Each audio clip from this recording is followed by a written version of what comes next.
Assalamu alaikum wa rahmatullahi wa barakatuh. It's a huge mistake to think that the current global economic crisis is just a cyclical inevitability.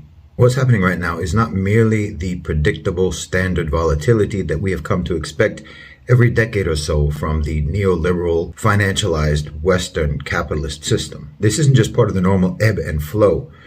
It's not something that we just have to endure for a few weeks or a few months or even a few years before it sorts itself out. Anyone who thinks that way is staggeringly out of touch. The way the global economy works is undergoing a structural change. It's crucial for policymakers, particularly in developing economies, to understand this and carve out their own way independently. The owners and controllers of global financialized capital, the 1%, if you will, are undertaking an unprecedented power grab.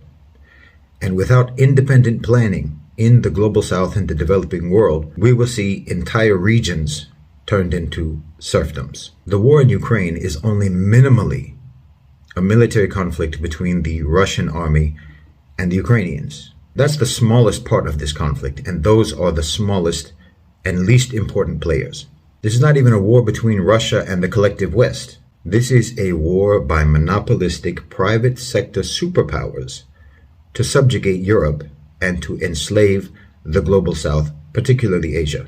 In part, this is sort of a preemptive corporate response to the demographic collapse of the populations in Europe. They are aging and they are dying rapidly, and more rapidly in Germany and Russia than anywhere else. The only markets of the future are going to be in Asia, the Middle East, Africa, and Latin America, the global south. Understand that the post-World War II global order was premised on the U.S.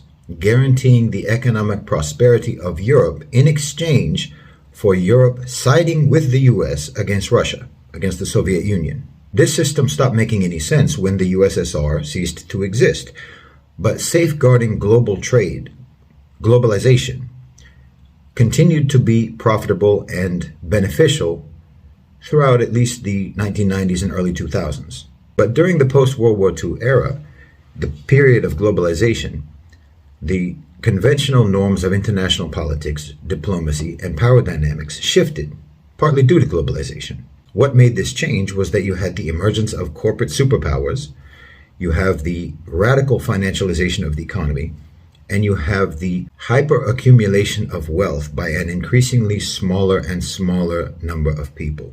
Now today, both Russia and Germany are dying demographically, and half of the EU has already passed the Rubicon of population collapse.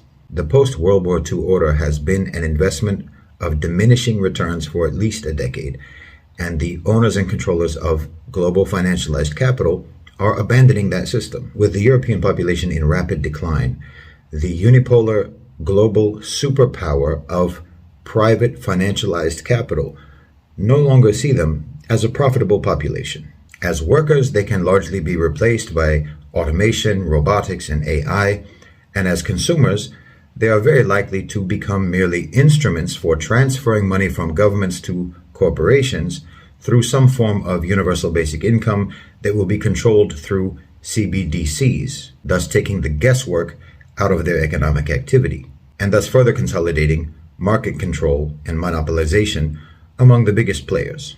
And war and conflict in Europe will perhaps become the continent's greatest method for contributing to corporate profiteering. Now, the global south, Asia, Africa, the Middle East, Latin America, they still have robust demographics. Their worker and consumer pools are reliably replenishing.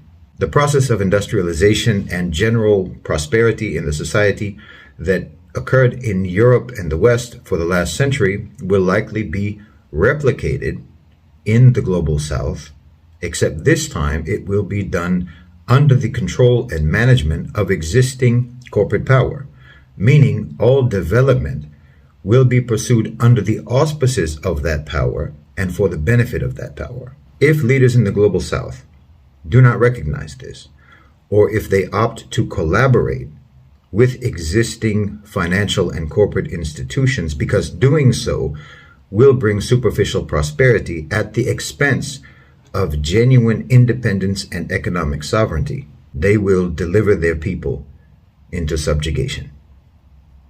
Jazakumullahu khairan wa assalamu alaikum.